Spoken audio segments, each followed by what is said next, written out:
Em nome do Pai que me criou, em nome do Filho que me resgatou, em nome do Espírito Santo que me santificou. Divina vontade, reina na minha vontade. Minha mãe, eu te amo e tu me ama, dai-me um gole da divina vontade para minha alma. Me abençoa, Mãe, para que todas as minhas ações sejam feitas diante de vossos olhos maternais. São Luís Maria, rogai por nós. Tratado da verdadeira devoção à Santíssima Virgem, capítulo 7, artigo 3º. A graça do puro amor. Esta mãe do amor formoso tirará do teu coração todo escrúpulo e temor servil, abri-lo-á e dilatá-lo-á para que corra pelo caminho dos mandamentos de seu Filho, com a santa liberdade dos filhos de Deus, e para infundir nele o puro amor, do qual ela é a tesoureira. E assim, no seu comportamento para com Deus, que é caridade, já não procederás com receio e temor, como até agora tendes feito, mas sim por puro amor. Olha-lo-ás como teu Pai bondoso, a quem procurarás agradar incessantemente, a quem falarás confiadamente como um filho fala a seu bom pai. Se por infelicidade vieres a ofendê-lo, humilhar-te-ás imediatamente na sua presença. Pedir-lhe-ás humildemente perdão, estender-lhe-ás a mão com toda a simplicidade. Levantar-te-ás amorosamente, sem perturbação nem inquietação, e continuarás a caminhar para ele sem desânimo. Então, o outro maravilhoso efeito dessa devoção é o amor a Deus, o amor puro a Deus. A alma começa a fazer as coisas, fazer todos os atos, a viver por amor, e não mais com temor, com escrúpulo, com aquele temor servil de Deus. A alma não vê mais Deus como um juiz, mas como um pai bondoso. E anda pelos caminhos dos mandamentos com a liberdade dos filhos de Deus, não mais como escravos, não mais cumpre os mandamentos por medo de ir para o inferno, medo de não ser salvo. Fica natural, porque a alma vai sentir um amor incessante por Deus.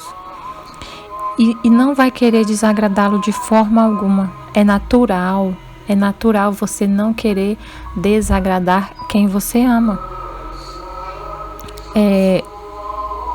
Quando há amor na relação, não precisa de lei. Não precisa de lei. Por exemplo, se tiver uma lei em relação à sua mãe aqui da terra, vamos colocar um exemplo assim: você não pode matar sua mãe. Um exemplo. Essa lei para você, ela não faz sentido, porque se você ama sua mãe, não faz sentido ter essa lei. Você já tem livremente, você já cumpre essa regra, sem ter que ser uma coisa imposta. Você já cumpre, porque você jamais vai passar pela sua cabeça você matar sua mãe. E assim acontece com os mandamentos. Você ama a Deus. Você vai ter essa graça do puro amor que Maria que essa devoção vai causar, vai te dar essa graça do puro amor. E aí, quando você lê os mandamentos, amar a Deus sobre todas as coisas, você vai amar naturalmente, vai ser uma graça recebida. Você vai amar de todo jeito, não precisa ter um mandamento.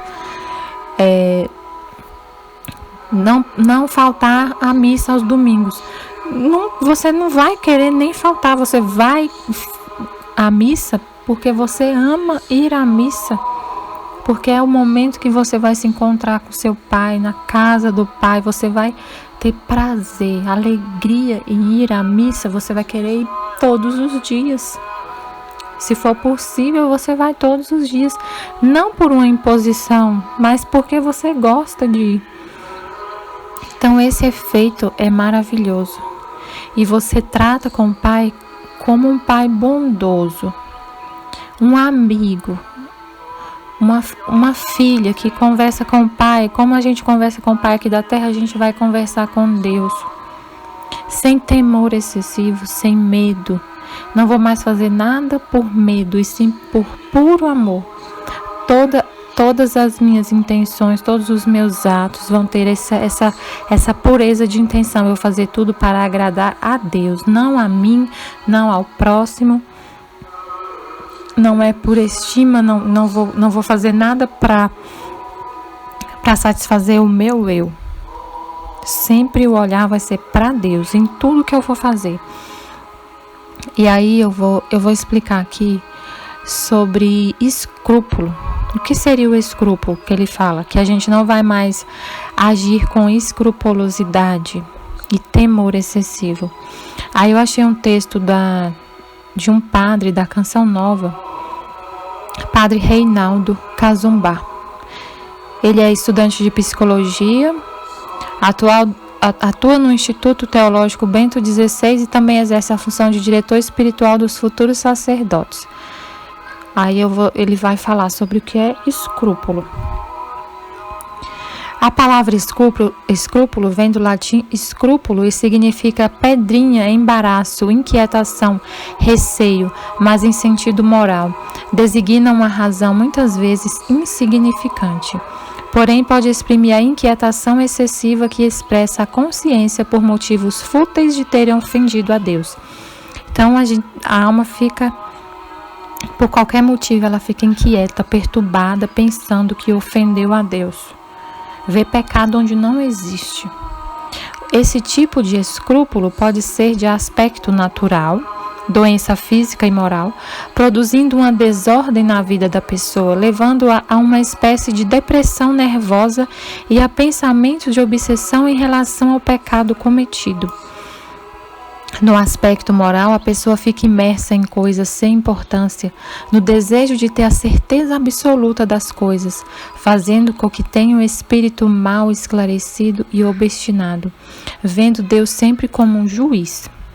Acha que Deus é um juiz que está sempre olhando com severidade, julgando e te vigiando para no menor erro já te corrigir, te julgar. Não vê Deus como um pai, mas como um juiz. E por coisas insignificantes. O caso pode se tornar sério e grave se a pessoa escrupulosa viver tanto a causa física como moral dessa forma, de modo que será difícil sua cura. Por isso precisa de ajuda psicológica e, acima de tudo, espiritual. Se for um caso muito sério, tem que procurar ajuda até de psicólogo. Nem tudo, porém, é doença física ou espiritual. Nem tudo. Deus pode permitir que uma pessoa tenha dificuldade para lidar com seus escrúpulos para prová-lo, expiando-lhe as faltas cometidas e levando-a assim a um grau maior de santidade. Então pode ser uma permissão de Deus para você lidar com seus escrúpulos, como também para libertá-la da soberba, principalmente da vã complacência. Por outro lado, não podemos esquecer que muitas vezes esse sentimento provém do demônio, que deseja lançar perturbações na alma da vítima, persuadindo-a a se achar sempre em pecado mortal, e assim impedindo de comungar ou confessar, embaraçando-a quanto à real gravidade do estado de pecado em que ela se encontra. Então, pode ser que, por exemplo, a pessoa cometeu um pecado venial. E aí pode acontecer que o demônio vai perturbar, vai lançar perturbações sobre a alma por causa daquele pecado venial. E a alma vai ficar com medo de comungar, não vai comungar, sendo que ela poderia comungar porque era um pecado venial. E aí ela deixa de receber a comunhão na missa por causa de uma falha, um pecado que não é mortal. Como identificar esse tipo de escrúpulo? Parte da pessoa vê pecado onde não existe. Então a pessoa vive achando que está em pecado, que perdeu a graça, que perdeu o estado de graça. O pensamento está nisso o tempo todo. Contudo, o escrúpulo tenaz vem acompanhado de obstinação. Por essa razão, precisamos fazer uma distinção entre a consciência delicada e a escrupulosa.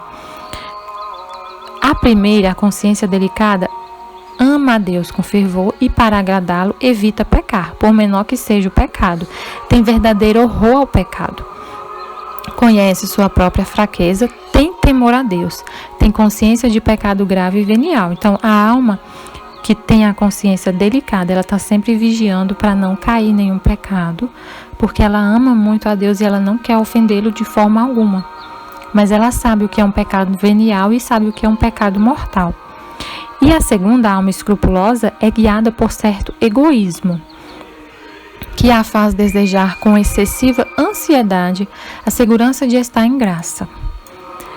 A vítima também, depois de ter feito muitas confissões, fica olhando para o passado, achando que não foi perdoada, por isso fica confessando os mesmos pecados sempre. O escrupuloso teme muito quando tem maus pensamentos e imagens, principalmente quando perigosos e obscenos.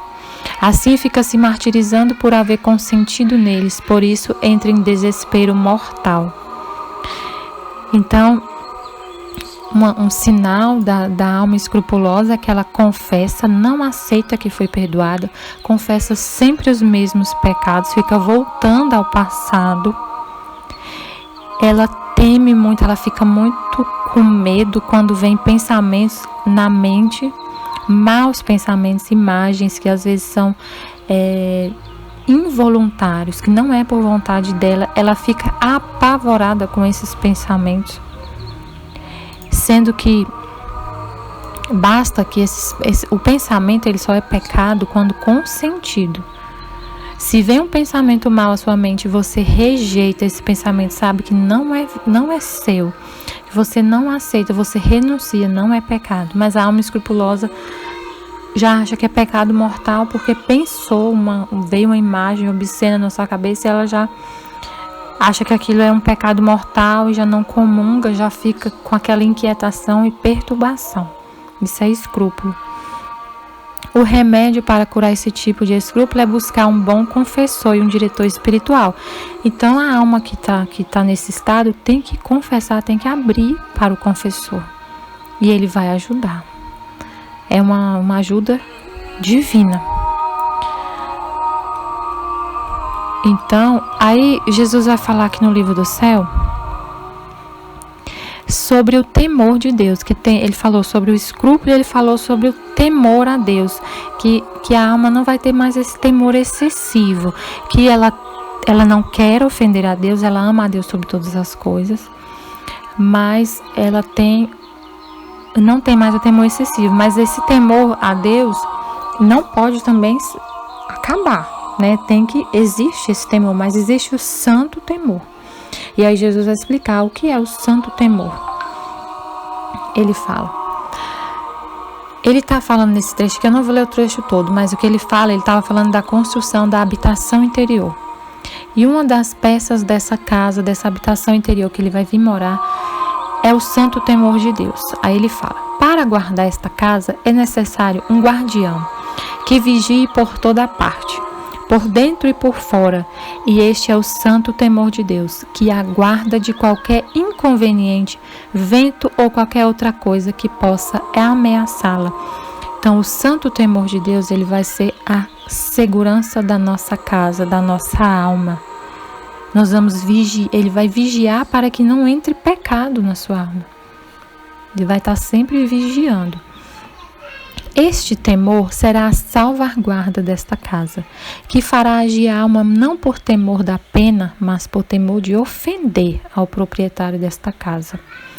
Então, a alma vai agir por amor a Deus, sem aquele pensamento, não, eu vou fazer tudo certinho para não ser penalizada pelo dono da casa, pelo dono da nossa alma, que é Deus. Eu vou agir por medo. Eu vou rezar por medo por medo. Tudo que eu vou fazer por medo. Por medo de ser condenada, por medo de perder meu estado de graça, por medo de cometer um pecado mortal e morrer e ir para o inferno. Vou agir por medo. Não é isso. O santo temor deve fazer com que tudo seja feito para agradar a Deus, sem nenhuma outra intenção. A intenção de todas as nossas ações deve ser agradar a Deus somente. É fácil, na teoria, né? Agradar a Deus em tudo. Não agradar a nenhum outro ser humano. Não agradar a mim mesma. O amor é sempre a Deus e não próprio. Não é amor próprio, tem que ser amor a Deus. O amor do nosso coração deve ser Deus.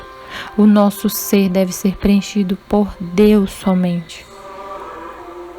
Se existe alguma lacuna na nossa alma que não está preenchida por amor a Deus, nós vamos ter que preencher essa lacuna depois. Se eu não preencher aqui na terra a minha alma com Deus somente, eu vou ter que preencher no purgatório. Jesus fala no livro do céu, a alma é dele. A alma foi feita para ele. A gente está aqui para amar a Deus o tempo todo, em todas as nossas ações, o nosso olhar, o nosso foco deve ser o amor a Deus.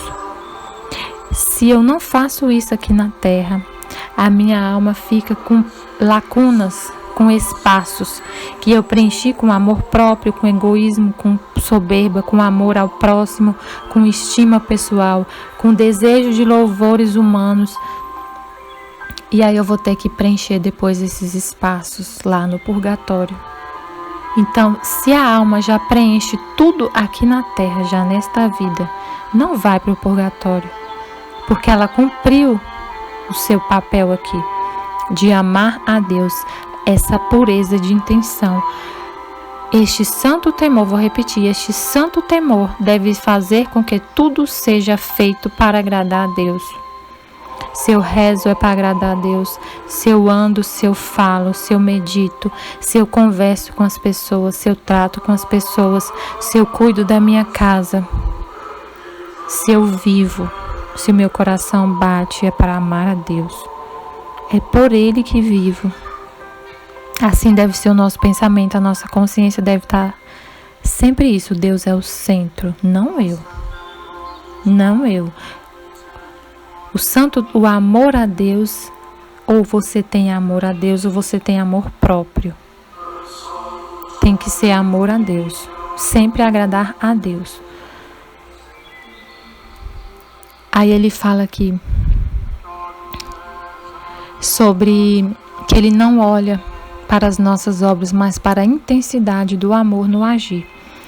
A Luísa fala, estando irritada por não poder fazer certas mortificações, parecendo que o Senhor me abominava e por isso não permitia que as fizesse, o bendito Jesus veio e me disse, minha filha, quem verdadeiramente me ama não se incomoda jamais de nada e busca converter todas as coisas em amor.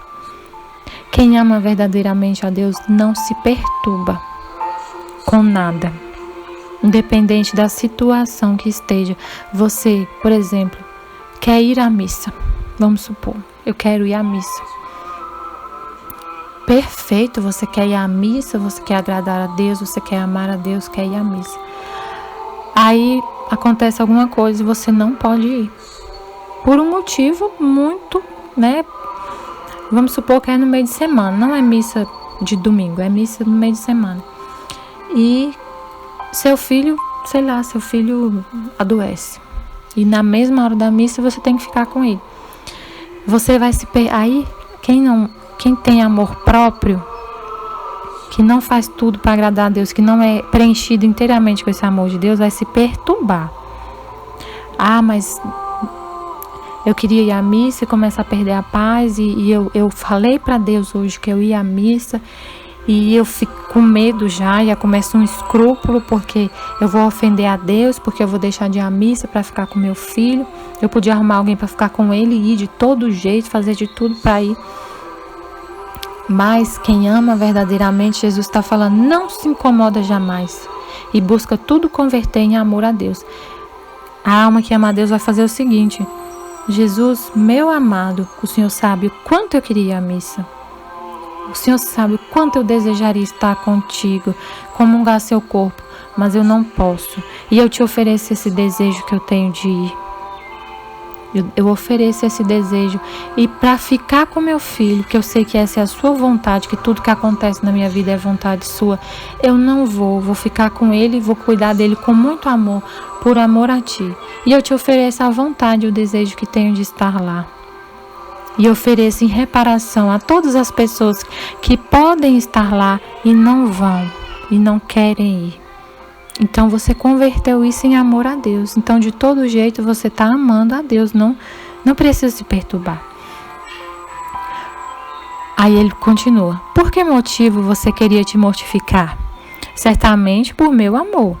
E eu te digo, por amor meu te mortifique, por amor meu toma os consolos, e um e outro serão diante de mim de igual peso. Olha o que ele diz: se você se mortifica por meu amor, e se você recebe consolo também por meu amor, para mim é igual. Porque o que pesa para mim é o amor, e não a obra que você faz. Se você não pôde se mortificar, fazer uma mortificação por mim, um jejum, por algum motivo não deu conta de fazer, e você recebeu um consolo espiritual, e você recebe esse consolo por meu amor, com amor, por amor, para mim vai ter o mesmo peso. Olha isso, que incrível. De acordo com a dose de amor que contém uma ação, ainda que indiferente, assim se aumenta o peso, porque eu não olho para a obra, mas a intensidade do amor que o obrar contém. Por isso não quero nenhum incômodo em você, senão sempre paz, porque os abomino. As perturbações é sempre amor próprio, que quer sair para reinar, ou inimigo para fazer o mal. Então vamos naquele exemplo lá da missa. Se, por exemplo, eu queria ir à missa, mas não conseguia ir à missa. Eu ia por amor a Deus, certamente que sim. Por amor a Deus eu ia à missa. E agora não, eu vou ter que ficar. Se eu ficar por amor a Ele, porque meu filho está doente, eu vou cuidar do meu filho, e eu ofereço essa ação, e eu falo: Senhor, eu ofereço essa ação por amor a Ti. Por amor a Ti eu cuido do meu filho, eu vou colocar todo o amor que tem no meu coração para cuidar dele. Eu estou fazendo isso também por amor. Então, indiferente se você foi à missa ou se você ficou por esse motivo, porque seu filho estava doente e precisava de você naquele momento, ele vai olhar para o peso que ele vai colocar, é o amor que você fez. Eu não olho para a obra, mas a intensidade do amor que contém. Por isso não quero nenhum incômodo, sempre paz, porque ele abomina a perturbação. A perturbação sempre vem do nosso amor próprio e não do amor a Deus. Por isso que ele abomina. A preocupação, a perturbação é sempre o seu amor próprio, o seu egoísmo que quer reinar. Aí agora o outro grande bem dessa devoção é a grande confiança em Deus e em Maria. A Santíssima Virgem encher-te-á de uma grande confiança em Deus e nela própria, porque já não te aproximarás de Jesus por ti mesmos, mas sempre por esta boa mãe. Então o outro grande bem é a confiança em Deus. Confiar como filho, se abandonar nos braços de Deus.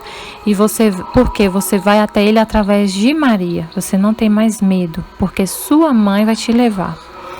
Porque tendo-lhe dado todos os teus méritos, graças e satisfações, para que deles disponha a sua vontade, ela te comunicará as suas virtudes e te revestirá de seus méritos. Deste modo, poderás dizer confiadamente a Deus: Eis Maria, a vossa escrava, faça-se em mim segundo a vossa palavra.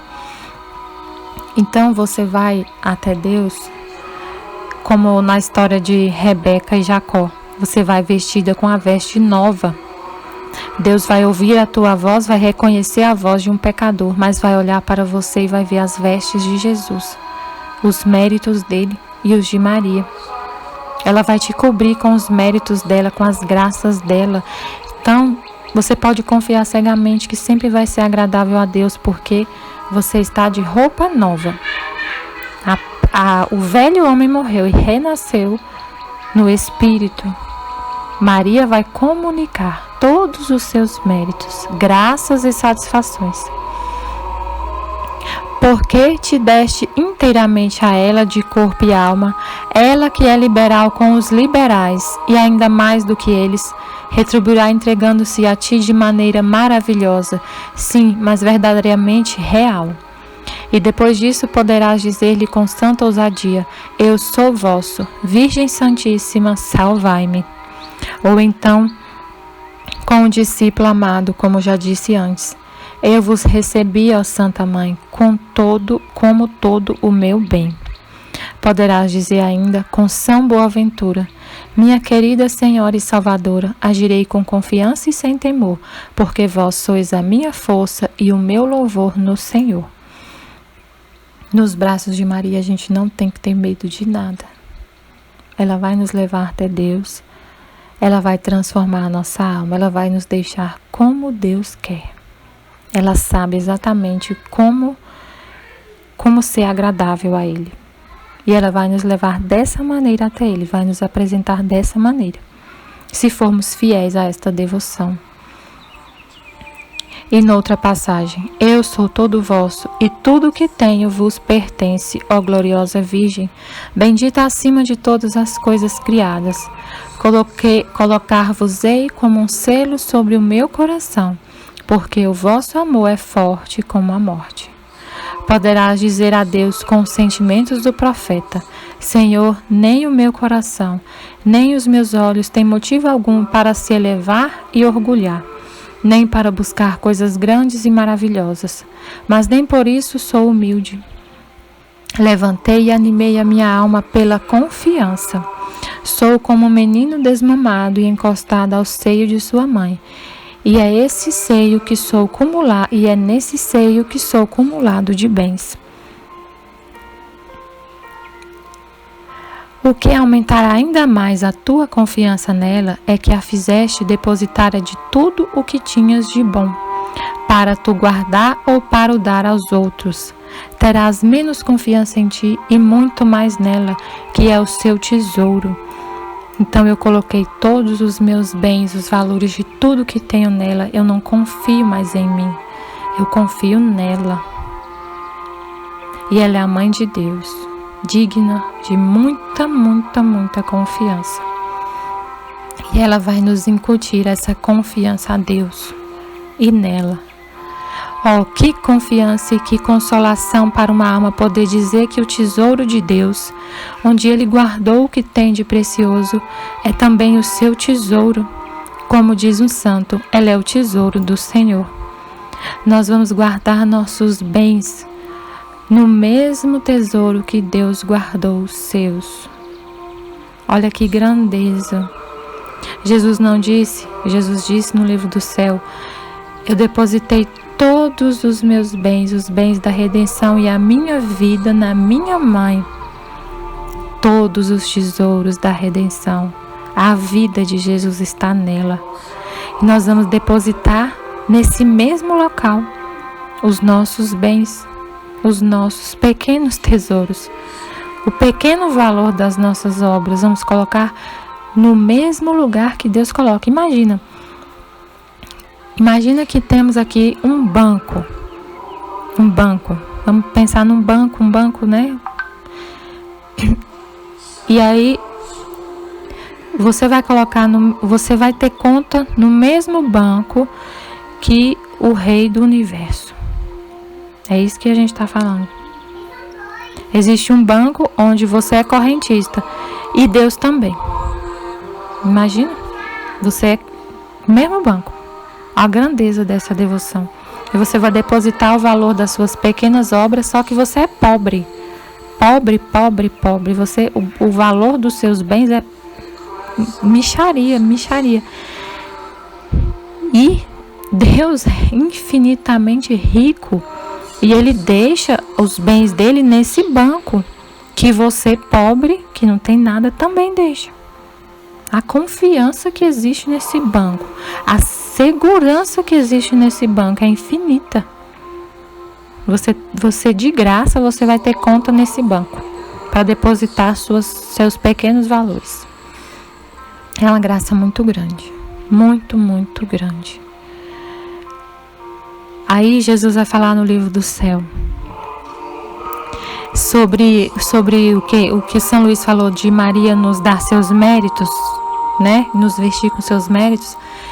Jesus fala no livro do céu: como filha da soberana rainha, ela te doa as suas dores, suas obras, o seu amor e todos os seus méritos maternos. Jesus confirma o que São Luís fala. Maria deposita tudo nos seus filhos. Como filha da rainha soberana, ele está dizendo quem vive na vontade divina, que renunciou a si mesma, que renunciou a todo o seu amor próprio, renunciou ao pecado, ao mundo, ao seu amor próprio, renunciou à sua vontade, para viver a vontade de Deus. Aí ele fala, essa pessoa, como filha da soberana rainha, ela te doa as suas dores, seus méritos, suas obras, o seu amor e os seus méritos maternos. Em outro trecho, Jesus fala de Maria o seguinte, no volume 33, nos tempos difíceis que virão, eu os coloco todos nas mãos de minha Mãe Celestial. Confiei-os a ela para que ela os mantivesse sob o casaco seguro. Eu te darei tudo o que você quiser. A mesma morte não terá poder sobre aqueles que estarão sob custódia da minha Mãe. Olha isso que Jesus está falando. Nos tempos difíceis que virão, que já começaram, esse tempo difícil já está às portas. Já estamos, né, nas dores do parto. A mesma morte não terá poder sobre aqueles que estarão sob a custódia de minha Mãe. Os filhos que Maria marcou, os consagrados a Maria, os filhos dela, estão sob a custódia dela. Agora, enquanto ele dizia isso, Luísa fala, meu querido Jesus me fez ver com os fatos que a soberana rainha desceu do céu com uma majestade indizível e uma ternura totalmente maternal, e se voltou entre criaturas em todas as nações, e marcou seus queridos filhos e aqueles que não deveriam ser tocados pelos flagelos. Quem tocou minha Mãe Celestial? Os flagelos não tinham poder para tocar criaturas. Então Maria desceu do céu em grande majestade, marcou seus filhos. Os filhos que ela marcou não serão tocados pelos flagelos. O doce Jesus deu direito à sua mãe para salvar quem ela gostava. Jesus deu esse direito para ela. Como foi emocionante ver a Imperatriz Celestial circulando em todas as partes do mundo. Quem as pegou nas mãos de sua mãe, as afixou no peito, as escondeu sob o manto para que nenhum dano pudesse prejudicar aqueles a quem ela amava.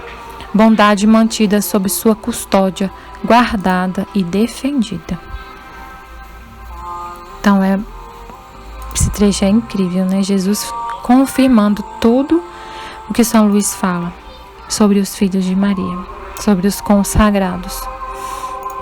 Estivemos e sempre estaremos reunidos em nome do Pai, do Filho e do Espírito Santo. Amém.